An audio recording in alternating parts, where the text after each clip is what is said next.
ಯಾಗ ಸಿದ್ಧಿಗೆ ನಡೆದು ಪೂರ್ವ ವಿಭಾಗದಲ್ಲಿ ಭೂಮಿ ಪರ ಕೈಯಲಿ ಸಾಗರೋಪಮಧನವ ಮೇಳೈಸಿದನು ಕಲಿಭೀಮ. ಯಾಗ ಸಿದ್ಧಿಗೆ ನಡೆದು ಪೂರ್ವ ವಿಭಾಗದಲ್ಲಿ ಭೂಮಿ ಪರ ಕೈಯಲಿ ಸಾಗರೋಪಮಧನವ ಮೇಳೈಸಿದನು ಕಲಿಭೀಮ.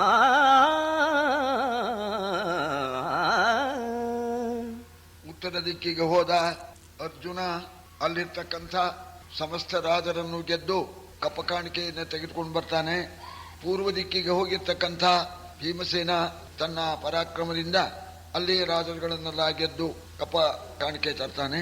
ದಕ್ಷಿಣ ದಿಕ್ಕಿಗೆ ಹೋಗಿರ್ತಕ್ಕಂಥ ಸಹದೇವ ಅವನು ಲಂಕೆಗೂ ಕೂಡ ಕಳಿಸಿಬಿಟ್ಟು ಲಂಕೆಯಿಂದಲೂ ಕೂಡ ಕಾಣಿಕೆಯನ್ನ ತರಿಸ್ತಾನೆ ಅಂತನ್ನೋದು ಇವತ್ತಿನ ಕಥಾಭಾಗ. ಧರ್ಮರಾಜನಿಗೆ ಕೃಷ್ಣ ಪರಮಾತ್ಮ ದ್ವಾರಕಾಪಟ್ಟಣಕ್ಕೆ ಹೋದ್ಕೊಂಡೇನೆ ಮತ್ತೆ ಚಿಂತೆ ಪ್ರಾರಂಭ. ವ್ಯಾಸರಿದ್ದಾರೆ, ಧೌಮ್ಯರಿದ್ದಾರೆ, ಯಾಕೆ ನಾರದರು ಹೇಳಿದ್ರು, ನಾನು ಯಾಕೆ ಒಪ್ಕೊಂಡ್ನೋ, ಈ ಕೆಲಸ ನಡೆಯುತ್ತೋ ಇಲ್ವೋ, ದುರ್ಯೋಧನ ಅಣಕ ಮಾಡುವ ಹಾಗೆ ಆಯ್ತಲ್ಲ ಅಂತ ದುಃಖ ಪಡೋಣ. ಆಗ ಅರ್ಜುನ ಇದ್ದವನು, ಅಣ್ಣ ನಾವು 4 ಜನ ತಮ್ಮಂದ್ರಿದ್ದು ನೀನು ದುಃಖ ಪಡಬೇಕು, ನಿನಗೆ ಅಸಾಧ್ಯ ಅನ್ನೋದೇ ಇಲ್ಲ ಅಂತ ಹೇಳಿ ಬೆರಳಿಂದ ಉಂಗುರ ತೆಗೆದು ಈ 4 ದಿಕ್ಕಿನ ರಾಜರ ಕಪ್ಪ ಕಾಣಿಕೆಗಳ ಪ್ರತಿನಿಧಿಯಾಗಿ ಇದನ್ನ ಇಟ್ಬಿಟ್ಟಿದ್ದೀನಿ ಅಂತ ಆ ಉಂಗುರ ಒಪ್ಪಿಸ್ಬಿಟ್ಟ. ಆಮೇಲೆ ಸರಿ ವ್ಯಾಸರು, ಹೌದಪ್ಪ ಅಂತ ಯೋಗ್ಯತೆ ನಿಮಗಿದ್ದೇ ಇದೆ, ಒಳ್ಳೆ ಮಂಥನ, ಪರಾಕ್ರಮಶಾಲಿಗಳು, ಬೇಕಾದಷ್ಟು ಅಸ್ತ್ರಾದಿಗಳು ಕೂಡ ಇದೆ, ವಿದ್ಯೆ ಇದೆ, ವಿನಯ ಇದೆ ಅಂತ ಹೇಳಿ ಆಗ ಒಬ್ಬೊಬ್ಬರು ಒಂದೊಂದು ಕಡೆ ಹೋದ್ರೆ ಅನುಕೂಲವಾಗತ್ತೆ ಅಂತ ಹೇಳಿ ಸರಿ ಅರ್ಜುನನ್ನ ಉತ್ತರಕ್ಕೆ ಹೋಗುವಂತೂ, ಭೀಮನನ್ನ ಪೂರ್ವಕ್ಕೂ, ದಕ್ಷಿಣಕ್ಕೆ ಸಹದೇವನನ್ನು, ಪಶ್ಚಿಮಕ್ಕೆ ನಕಲನ್ನು ಕೂಡ ಕಳಿಸಿಕೊಟ್ರು. ಅವರೆಲ್ಲರೂ ಕೂಡ ಶುಭ ಮುಹೂರ್ತದಲ್ಲಿ ಅಭಿಮತ ಸಿದ್ಧಿ ಯೋಗ ಅಂಥ ಮುಹೂರ್ತದಲ್ಲಿ ಪ್ರಯಾಣ ಮಾಡಿದ್ರು. ಉತ್ತರ ದಿಕ್ಕಿಗೆ ಹೋಗಿರ್ತಕ್ಕಂಥ ಅರ್ಜುನ ಅಲ್ಲಿರ್ತಕ್ಕಂಥ ಅನೇಕ ದೇಶದ ರಾಜರುಗಳನ್ನೆಲ್ಲ ಗೆದ್ದು ಕಪ್ಪ ಕಾಣಿಕೆ ತಗೊಂಡ್ಬರ್ತಾನೆ. ಅರ್ಜುನನ ಪರಾಕ್ರಮಕ್ಕೆ ಅಂಜಿಬಿಟ್ಟು ಎಷ್ಟೋ ಜನ ತಾವಾಗಿಯೇ ಬಂದು ಕಪ್ಪ ಕಾಣಿಕೆ ಒಪ್ಪಿಸ್ತಾ ಇದ್ದಾರೆ. ಈ ರೀತಿ ಸಂಗ್ರಹ ಮಾಡಿಕೊಂಡಂತ ಅರ್ಜುನ ಕೈಲಾಸಕ್ಕೂ ಕೂಡ ಹೋಗ್ಬಿಟ್ಟಿದೆ. ಆ ಪ್ರಾಂತ್ಯದಲ್ಲಿ ಇರ್ತಕ್ಕಂಥವರನ್ನೆಲ್ಲ ಗೆದ್ದು ಅಲ್ಲಿಂದ ಮುಂದಕ್ಕೂ ಕೂಡ ಪ್ರಯಾಣ ಮಾಡ್ತಾನೆ. ಆಗ ಅಲ್ಲಿ ಗಂಧಮಾದನ ಪರ್ವತ ಬರುತ್ತೆ. ಅಪಾರ ಸೈನ್ಯದೊಡನೆ ಆ ಗಂಧಮಾದನ ಪರ್ವತವನ್ನು ಏರಿಬಿಡುತ್ತೆ. ಹರಿದು ಹತ್ತಿತು ಗಂಧಮಾದನಗಿರಿಯ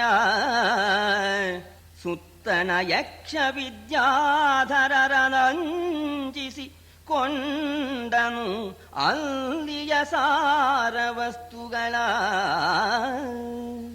ಗಿರಿಯ ನಿಳಿದರು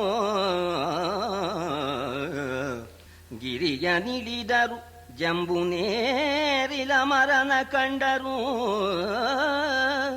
ಜಂಬುನೇರಿಲ ಮರನ ಕಂಡರು ಗಗನ ಚುಂಬಿತವು 2,000 ಯೋಜನಾಂತದೊಳು ಅತಿ ವಿಲಾಸದಲ್ಲಿ.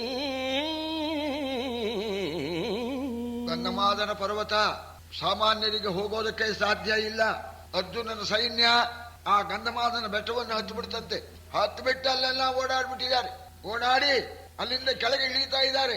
ಅರ್ಜುನ ಸೈನ್ಯ ಸಮೇತರಾಗಿ ಇಳೀತಾ ಇದ್ದಾರೆ. ಅಲ್ಲಿ ಒಂದು ಜಂಬು ನೇರಳೆ ಮರ ಅಂತ ನೋಡೋಕ್ ಸಾಧ್ಯವೇ ಇಲ್ಲ. ಅದರ ಕೊಂಬೆಗಳು ಗಗನ ಚುಂಬಿತ ಆಕಾಶನ್ನೇ ಮುಟ್ಟುತ್ತಾ ಇತ್ತಂತೆ. ಆ ಬೇರು ಪಾತಾಳಕ್ಕೆ ಹೋಗ್ಬಿಟ್ಟಿದೆಯಂತೆ. 2,000 ಯೋಜನ ಹರಡ್ಕೊಂಡಿದೆಯಂತೆ ಆ ಮರ, ಜಂಬು ನೇರಳೆ ಮರ. ಸರಿ, ಇವರು ನೋಡ್ತಾ ಇದ್ದಾರೆ. ಆ ಮರದ ಹಣ್ಣು, ಮರ ಇಷ್ಟು ದೊಡ್ಡಾದ್ಮೇಲೆ ಹಣ್ಣು ಎಷ್ಟು ದೊಡ್ಡ ಇರ್ಬೇಕು. ಅದರ ಫಲ ಹೇರಾನೆಗಳ ತೋರದಲಿಗವೋ.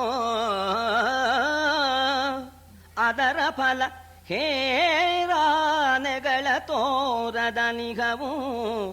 ಗಿರಿಸಾರ ಶಿಲೆಗಳ ಹೊದರಿನಲ್ಲಿ ಬಿದ್ದೊರೆದು ಹೊಳೆಯಾದುದು ಮಹಾರಸದ. ಅದು ಸುಧಾಮಯವಾಯಿತು. ಜಂಬೂ ನದಿ ಜಲಸ್ಪರ್ಶದಲ್ಲಿ ಜಾಂಬೂನದ ಸುವರ್ಣವೆಯಾದುದು. ಆ ನದಿ 2 ತಡಿ ಬಿಡಿದು. ಆನೆ, ದೊಡ್ಡ ಆನೆ ಗಾತ್ರದ ಹಣ್ಣಂತೆ ಆ ಜಂಬುನೇರಳೆ ಮರದ ಹಣ್ಣು. ಅಲ್ಲಿ ಯಾರು ಜನ ಇಲ್ಲ. ಆ ಹಣ್ಣು ದಪ್ಪರು ಬಿದ್ಬಿಡೋದು. ಕೆಳಗಡೆ ಬಂಡೆ, ಆ ಬಂಡೆಯಲ್ಲಿ ಬಿದ್ದು ಆ ಸಂದುಗಳಲ್ಲಿ ಹರಿದು ಬಿಡೋದು. ಅದು ಸಂದುಗಳಲ್ಲಿ ಹರಿದು ಬಿಟ್ಟು ಜಂಬೂ ನದಿ ಅಂತ ಆಗ್ಬಿಡ್ತದು. ಜಂಬೂ ನದಿಯಲ್ಲೇ ರಸ. ಇನ್ನೊಂದು ಪ್ರಭಾವ ಏನು ಅಂದ್ರೆ, ಆ ರಸ ಎಲ್ಲೆಲ್ಲಿ ತಾಗತ್ತೋ, ಯಾವ ಕಲ್ಲಿಗೆ ತಾಗತ್ತೋ ಅದೆಲ್ಲ ಜಾಂಬೂ ನದ ಅಂತ. ಜಾಂಬೂ ನದ ಅಂದ್ರೆ ಸುವರ್ಣ. ಜಂಬೂ ನದಿ ಹರಿತಾ ಇದೆಯಲ್ಲ, ಅದರ ಎರಡು ದಡವೂ ಕೂಡ ಈ ರಸದಿಂದ ಎಲ್ಲ ಬಂಗಾರಮಯವಾಗಿದೆಯಂತೆ. ಆರಸೋದಕ ಪಾನವೇ ಸಂಸಾರ ಸೌಖ್ಯದ ಸಿದ್ಧಿ. ಆರಸೋದಕ ಪಾನವೇ ಸಂಸಾರ ಸೌಖ್ಯದ ಸಿದ್ಧಿ. ಇತರಾಗಾರವಿಂಧನ ತಂಡುಲಾಗ್ನಿಕ್ರಮ ವಿಧಾನವದು. ನಾರಿಯರು ಸಹಿತಲ್ಲಿ ಸಿದ್ಧರು ಚಾರಣರು ರಮಣೀಯ ತೀರ ವಿಹಾರಿಗಳು ಬಹುರತ್ನದಿ ಮನ್ನಿಸಿದರರ್ಜುನನ. ಆ ನದಿ ನೀರು ಅಮೃತ. ಸಂಸಾರ ತಾಪತ್ರಯವೇ ಇಲ್ಲ. ಅದು ಕುಡಿದು ಬಿಟ್ರೆ ಎಲ್ಲ ಕುಡಿದು ಬಿಡೋರು. ಅಡಿಗೆ ಮಾಡಬೇಕಾಗೇ ಇಲ್ಲ. ಹೊಟ್ಟೆ ತುಂಬಿಸ್ಕೊಳ್ಳೋದಕ್ಕೋಸ್ಕರ ಕಟ್ಟಿಗೆ ತಗೊಂಬ, ನೀರ್ ತಗೊಂಬ, ಅಕ್ಕಿ ತಗೊಂಬ, ಸರಿ ಅಂತ ಹೇಳಿ ಈ ತಾಪತ್ರಯಗಳೇ ಇಲ್ಲಂತೆ. ಅಲ್ಲಿರೋರೆಲ್ಲ ಆ ನೀರು ಕುಡಿದು ಬಿಡೋರು. ಏನಿಲ್ಲ, ಹಸಿವೆ ಇಲ್ಲ, ಅಡಿಗೆ ಮಾಡೋ ಪ್ರಮೇಯವೇ ಇಲ್ಲ.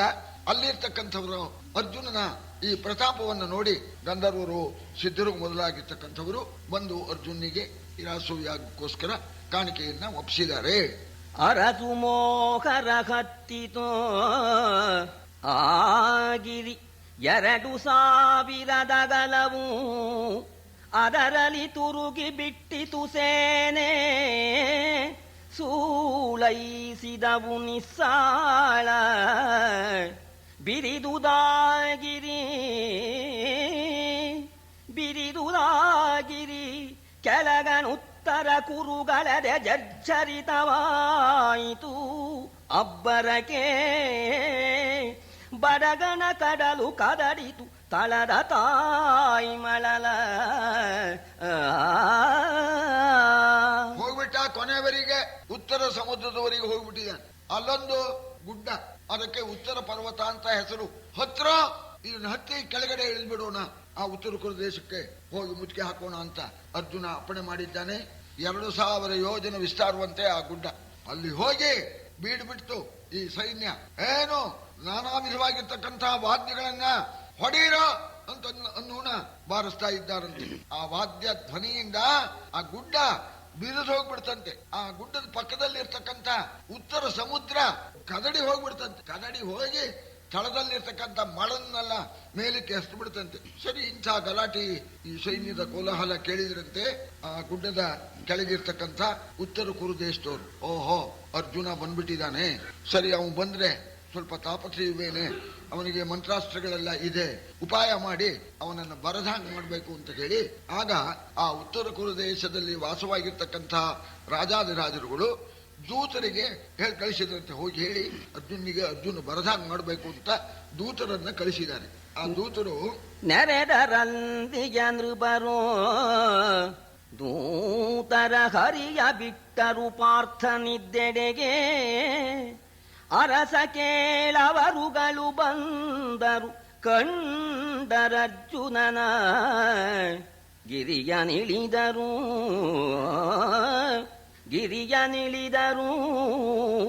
ಇತ್ತನು ಉತ್ತರ ಕುರುಗಳಿಗ ಸಂಸ್ಥಾನವಿದು. ಗೋಚರಿಸಲರಿಯದು ನರರ ಕಾಲ್ದುಳಿಗೆ ಎಂದರವರಂದು.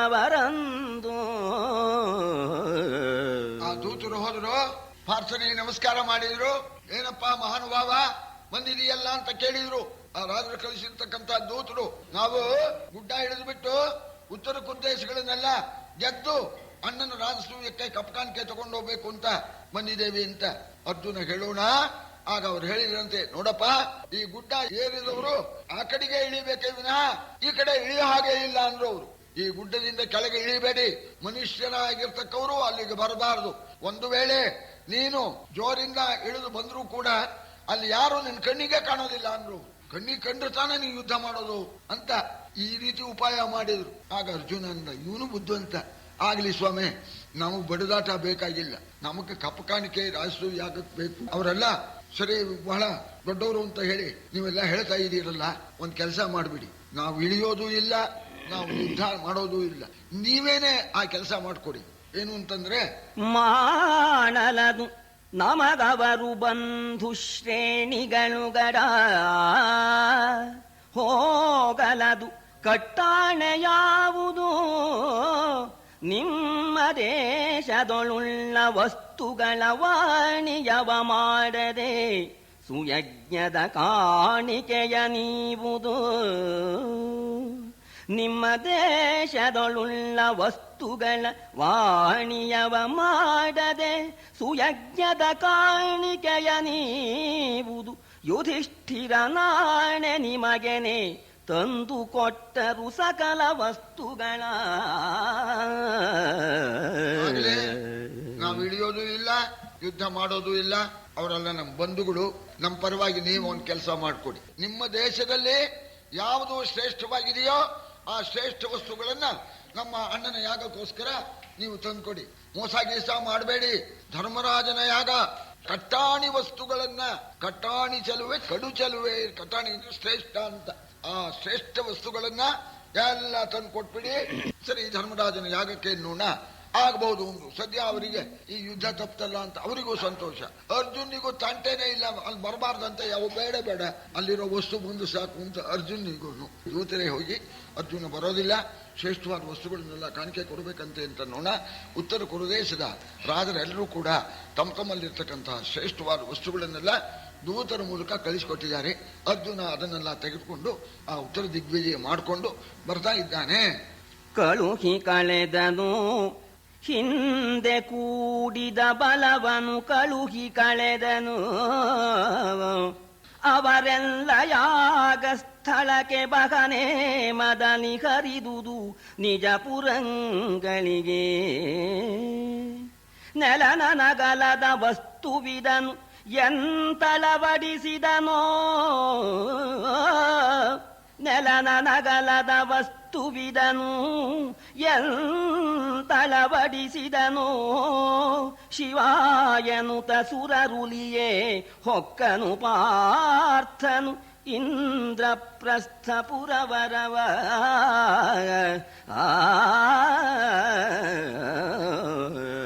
ಎದ್ದಿರ್ತಕ್ಕಂಥ ರಾಜರು ಸಹಾಯಕ್ಕಾಗಿ ಸೈನ್ಯ ತಗೊಂಡು ಅರ್ಜುನ್ ಜೊತೆಯಲ್ಲಿ ಬರ್ತಾನೇ ಇದ್ರು. ಅಪಾರವಾದ ಸೈನ್ಯ ಆಗ್ಬಿಡ್ತು. ಆಗ ವಾಪಸ್ ಬರ್ತಾ ಆ ಸೈನಿಕರಿಗೆ ತನ್ನ ಜೊತೆಯಲ್ಲಿ ಬಂದಿರ್ತಕ್ಕಂಥ ರಾಜನಿಗೆ ಹೇಳಿದ ಅರ್ಜುನ, ಇನ್ನೂ ಯಾಗ ಆರಂಭ, ಇನ್ನೂ ಕೆಲವು ದಿವಸ ಆಗತ್ತೆ, ನೀವು ಯಾಕೆ ಇಲ್ಲಿಗೆ ಬರ್ತೀರಿ? ನೀವೆಲ್ಲ ನಿಮ್ಮ ಊರಿಗೆ ನಿಮ್ಮ ಪಟ್ಟಣಕ್ಕೆ ಹೋಗಿಬಿಡಿ. ನಿಮ್ಗೆಲ್ಲ ಲಗ್ನ ಪತ್ರಿಕೆ ನಾವು ಕಳಿಸಿದ ಮೇಲೆ ನೀವೆಲ್ಲ ಬರಬೇಕು ಅವಶ್ಯವಾಗಿ ಅಂತ ಅವರಿಗೆ ಆಹ್ವಾನ ಕೊಟ್ಟು ಇಂದಿಂದ ಪತ್ರಿಕೆಯನ್ನು ಕಳಿಸ್ತೀವಿ ಅಂತ ಹೇಳಿ ಎಲ್ಲಾ ರಾಜರನ್ನು ಕೂಡ ಕಳಿಸಿಕೊಟ್ಟಿದ್ದಾನೆ. ಭೂಮಿಯಲ್ಲೇ ಇಡೋಕ್ ಜಾಗವಿಲ್ಲದಷ್ಟು ವಸ್ತುಗಳನ್ನ ಮಹಾನುಭಾವ ಹ್ಯಾಂಗ್ ತಂದ್ಬಿಟ್ನೋ ಅರ್ಜುನ, ಶಿವಶಿವ ಅಂತ ಹೇಳಿ ದೇವತೆಗಳೆಲ್ಲರೂ ಕೂಡ ಕೊಂಡಾಡ್ತಾ ಇದ್ದಾರಂತೆ. ಇಂಥ ಅಪಾರ ವಸ್ತುಗಳನ್ನು ತೆಗೆದುಕೊಂಡು ಇಂದ್ರಪ್ರಸ್ಥಪಟ್ಟಣಕ್ಕೆ ಬಂದಿದ್ದಾನೆ. ಕೇಳು ಜನಮೇ ಜಯ ಧರಿತ್ರೀಪಾಲ ಯಮನಂದನನ ಭಾಗ್ಯದ ಹೋಲಿಕೆಗೆ ಬಹರುಂಟೆ. ನಳನ ಹುಷಾದಿರಾಯರಲಿ ಆಳು ನಡೆದುದೋ, ಆಳು ನಡೆದುದು ಭೀಮಸೇನನ ಧಾಳಿಯಿದೆಯನೆ. ತೆತ್ತುದವನೀ ಬಾಲಕರು ತಮ್ಮ ನಿಜ ವಿತ್ತಾನು ರೂಪದಲ್ಲಿ. ಭೀಮಸೇನನ ಆ ಪೂರ್ವ ದಿಕ್ಕಿನ ದಿಗ್ವಿಜಯದ ಕಥೆಯನ್ನು ಹೇಳ್ತೇನೆ ಅಂತ ಪ್ರಾರಂಭ ಮಾಡಿ ಹೇಳ್ತಾ ಇದ್ದಾರೆ. ಭೀಮ ಸೈನ್ಯ ಸಮೇತ ಹೊರಟ ಮಾತ್ರಕ್ಕೇನೆ ಆ ಪೂರ್ವದ ದಿಕ್ಕಿನಲ್ಲಿರ್ತಕ್ಕಂಥ ರಾಜಾದಿರಾಜರೆಲ್ಲರೂ ಕೂಡ ಆ ಸೈನ್ಯದ ಆ ಕೋಲಾಹಲವನ್ನು ನೋಡಿ ಯಾರು ಬಂದಿದ್ದಾರೆ ಅನ್ನೋಣ, ಭೀಮ ಬಂದಿದ್ದಾನೆ ಅನ್ನೋಣ. ಹಾಗಾದ್ರೆ ನಾವು ಯುದ್ಧ ಮಾಡೋದು ಬೇಡ ಅಂತ ಬಂದ್ ಭೀಮನಿಗೆ ಹೆದರ್ಕೊಂಡು ಎಲ್ಲ ಆ ಪೂರ್ವ ದಿಕ್ಕಿನ ರಾಜರೆಲ್ಲರೂ ಕೂಡ ಕಪ್ ಕಾಣಿಕೆ ಒಪ್ಪಿಸ್ತಾ ಇದ್ದಾರೆ. ಆ ಭೀಮನ ಭಯದಿಂದಲೇನೆ ನಡೆದು ಶೋಧಿಸಿ ರೋಚಮಾನನ ಹಿಡಿದು ಬಿಟ್ಟನು. ನಡೆದು ಶೋಧಿಸಿರೋಚಮಾನನ ಹಿಡಿದು ಬಿಟ್ಟನು ಸರುವ ಬಿತ್ತವ ನಡಗಿದ ನಿಲಜನಾಳು ಮುಂದಣ ಚೇದಿ ದೇಶದನಿ ಗುಡುಗುಡಿಸೆ ನಿಸ್ಸಾಳವು ಗುಡುಗುಡಿಸೆ ನಿಸ್ಸಾಳವು ಈ ಗಡಬಡ ಇದೇನೆನೆ ಭೀಮಸೇನನ ಪಡೆಯನನು ಶಿಶುಪಾಲ ಬಂದನು ಕಂಡನು ಚಿದದಲ್ಲಿ ಯುದ್ಧವಿಲ್ಲದೆ ಇದ್ರೆ ಅವರು ಕೊಟ್ಟ ಕಪ್ ಕಾಣಿಕೆನ ಭೀಮಸೇನ ತಗೊಂಡ್ಬಿಡೋರು. ಅವ್ರು ಯೋಗ್ಯತೆ ಅಂತ ಕೊಟ್ಟಿದ್ದಾರೆ ಬದುಕಲಿ ಅಂತ. ಯಾರು ಕೊಡೋದಿಲ್ಲ ಅಂತ ಅಂದ್ರೆ ಮಟ್ಕೋಳು ಹಾಕಿಬಿಡೋದು. ರೋಚಮಾನ ಎಂಬತಕ್ಕ ಒಬ್ಬ ರಾಜ ಕೊಡೋದಿಲ್ಲ ಅಂತಂದ, ನುಗ್ಗಿದರು ಈ ಭೀಮನ ಸೈನಿಕರು. ಬಾಡದ ಬಿಟ್ಟು ಅವನ್ ಸೋಲಿಸಿ ಸರ್ವಸ್ವನೂ ಹರಣ ಮಾಡಿದ್ರು. ಎಲ್ಲ ತಗೊಂಡು ಅಲ್ಲಿಂದ ಮುಂದಕ್ಕೆ ಚೇರಿ ದೇಶಕ್ಕೆ ಭೀಮಸೇನ ಸೈನ್ಯ ಸಮೇತನಾಗಿ ಹೋಗೋಣ. ಯಾರದ್ದು ಸೈನ್ಯ ಅಂತ ಆ ಚೇರಿ ಭೂಪಾಲ ಶಿಶುಪಾಲ ವಿಚಾರಿಸಿದ. ಭೀಮಸೇನ ಸೈನ್ಯ ತಗೊಂಡು ಬಂದಿದ್ದಾನೆ ಅಂತ ನೋಡ. ಓಹೋ, ನಮ್ ಭೀಮ ನಮ್ ದೊಡ್ಡಮ್ಮನ ಮಗ. ಈ ಕುಂತಿದೇವಿ ಶಿಶುಪಾಲನ್ ತಾಯಿಯು ಕುಂತಿದೇವಿಯು ಅಕ್ಕ ತಂಗಿಯರು. ಓಹೋ, ನಮ್ಮ ದೊಡ್ಡಮ್ಮನ ಮಗ ಅಪರೂಪವಾಗಿ ಬಂದಿದ್ದಾನೆ ಅಂತ ಹೇಳಿ ಅವನು ಸಂತೋಷದಿಂದ ಬಂದು ಭೀಮಸೇನಿಗೆ ಭೇಟಿ ಕೊಟ್ಟ. ಭೀಮನಿಗೆ ಭೇಟಿ ಕೊಟ್ಟು, ಏನು ಬಂದೆ ಅಪೂರ್ವವಿದು, ಏನು ಬಂದೆ ಅಪೂರ್ವವೆನೆ, ಯಾಗಾನುರಾಗವನರುಬನು ಅತಿ ಸುಮ್ಮಾನದನಿ ಶಿಶುಪಾಲ ಹೇರಿಸಿದನು ಮಗಾಧನವ. ಮಾನಿಸರ ಕಳುಹಿದರೆ ಸಾಲದೆ, ಮಾನಿಸರ ಕಳುಹಿದರೆ ಸಾಲದೆ, ನೀನಿದೇಕೆಂದು ಉಚಿತದಲ್ಲಿ ಸನ್ಮಾನಿಸುತ್ತ ನಿಲ್ಲಿಸಿದನು ತಿಂಗಳು ಪವನ ನಂದನನ. ಅಪರೂಪ ಬಂದ್ಬಿಟ್ಟಿಲ್ಲಪ್ಪ ಅಂತ ನೋಡ. ಹೀಗೆ ಅಣ್ಣ ಯಜ್ಞ ಮಾಡ್ತಾರೆ, ಅದಕ್ಕೋಸ್ಕರ ದಿಗ್ವಿಜಯಕ್ಕಾಗಿ ನಾನು ಬಂದಿದ್ದೇನೆ ನೋಡ. ಇಷ್ಟೇ ತಾನೇ ಅಂತಂದು, ಬಾ ಇರು, ಅಪರೂಪ ಬಂದಿದೀಯಾ, ಒಂದ್ ತಿಂಗಳು ಇರು, ನಿನಗೆ ಎಲ್ಲ ನಾನು ಆ ಯಜ್ಞಕ್ಕೆ ಎಲ್ಲ ಕಾಣಿಕೆ ಎಲ್ಲ ಜೋಡಿಸಿ ಕಳಿಸ್ತೀನಿ ಅಂತ ಹೇಳಿ ಸರಿ ಎಲ್ಲ ಏರ್ಪಾಟ್ ಮಾಡ್ತಾನೆ. ಜೊತೆಲಿ ಇನ್ನೊಂದು ಮಾತು ಹೇಳಿದ, ಇಷ್ಟಕ್ಕಾಗಿ ನೀ ಬರ್ಬೇಕಾಗಿತ್ತೇನಪ್ಪ, ಒಬ್ಬ ಜವಾನ್ ಹತ್ರ ಹೀಗೆ ನಮ್ಮನ್ನ ಯಜ್ಞ ಮಾಡ್ತಾರೆ ಅಂತ ಒಂದು ಚೀಟಿ ಬರೆದು ಕಳಿಸಿದ್ರೆ ನಾನೇ ಎಲ್ಲ ತಗೊಂಡು ಬರ್ತಾ ಇದ್ದೆ ಅಂತ ಬಂದಿದ್ದು ಸಂತೋಷ ಅಂತ ಹೇಳಿ ಒಂದು ತಿಂಗಳು ಇಟ್ಕೊಂಡವನ್ನ ಅವನ ಕೈಲಿ ಬೇಕಾದಷ್ಟು ತನ್ನಲ್ಲಿರ್ತಕ್ಕಂತಹ ಶ್ರೇಷ್ಠ ವಸ್ತುಗಳನ್ನೆಲ್ಲ ಯಾಗಕ್ಕೆ ಕಳಿಸಿಕೊಟ್ಟ ಶಿಶುಪಾಲ. ಆ ಮಹಾಭೋಟಕ ಮಹಾಹ್ವಯಧಾಮದಲ್ಲಿ ದಸ್ಯುಗಳನ್ನು ಅತಿಥಿ ಸೀಮಯವನ ಕರೂಶರನು ತಾಗಿದನು ವಹಿಲದಲ್ಲಿ. ಹೇಮ ಮುಕ್ತಾರಜತ ಚಂದನ ರಾಮಣೀಯಕ ವಸ್ತು ನಿಚಯದ ಸೀಮೆಗಳ ನಾನರಿಯನು ಅಳವಡಿಸಿದನು ಕಲಿಭೀಮ. ಸಮುದ್ರ, ಆ ಪೂರ್ವ ಸಮುದ್ರದ ಮಧ್ಯದಲ್ಲಿ ದ್ವೀಪಗಳು, ಆ ದ್ವೀಪದಲ್ಲಿ ಅನೇಕರಾಗಿರ್ತಕ್ಕಂಥ ಯವನ ಕರುಷ ಮೊದಲಾಗಿರ್ತಕ್ಕಂಥವರು ಅಲ್ಲಿ ರಾಜಭಾರ ಮಾಡ್ತಾ ಇದ್ದಾರೆ. ಅವರ ಹತ್ರ ಅಪರೂಪ ವಸ್ತುಗಳಿದೆಯಂತೆ, ಮುತ್ತು ರತ್ನ ವಜ್ರ ವೈಡೂರ್ಯ. ಸರಿ, ಭೀಮ ಆ ದ್ವೀಪಗಳ ಮೇಲೆ ಗಾಳಿ ಇಟ್ಬಿಟ್ಟು ಗೆದ್ದು ಶ್ರೇಷ್ಠವಾದ ವಸ್ತುಗಳು ಮುತ್ತು ಗಂಧ ಚಂದನ ಮುತ್ತು ರತ್ನ ಎಲ್ಲ ಅಲ್ಲಿಂದ ತೆಗೆದುಕೊಂಡು ಬಂದಿದ್ದಾನೆ.